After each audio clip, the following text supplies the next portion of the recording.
The race for the White House, Ron DeSantis and Nikki Haley campaigning in Iowa today in a last-ditch effort to try and sway those voters into their direction for the Iowa caucuses. Less than 2 weeks away now, and former President Donald Trump still holds a pretty strong lead over all his Republican rivals. Let's bring in our political director, Rick Klein, for more now. So, Rick, both DeSantis and Haley are holding town halls in Iowa today. So what do you think? What do they need to say? What do they need to do in order to move the needle? Or do you think it's just too late?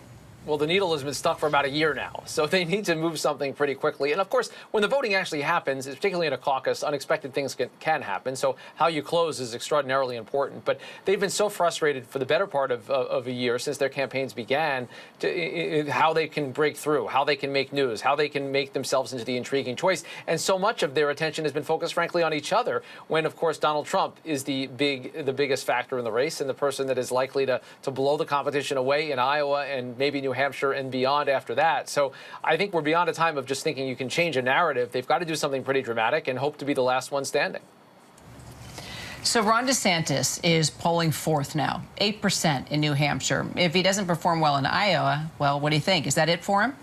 Yeah, look, there's a lot of people asking that question around DeSantis, that if he comes in third or even a distant third in Iowa, then he may not even get through to New Hampshire a week plus later. Now, his team points out that they've got a more robust national operation than the other candidates, that they're well positioned in New Hampshire. But given the way that he's been falling a bit, and Nikki Haley's been rising, and Chris Christie's even overtaken him in New Hampshire, his best shot almost certainly is Iowa. You contrast that with Haley, who looks at New Hampshire, and it's not just the states. There are different types of voters you're talking about. DeSantis, very keyed into more conservative evangelical voters.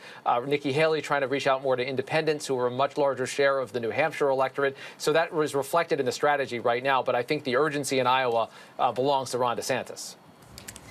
All right, Rick Klein, appreciate it. Thanks so much. Hi, everyone. George Stephanopoulos here. Thanks for checking out the ABC News YouTube channel. If you'd like to get more videos, show highlights, and watch live event coverage, click on the right over here to subscribe to our channel. And don't forget to download the ABC News app for breaking news alerts. Thanks for watching.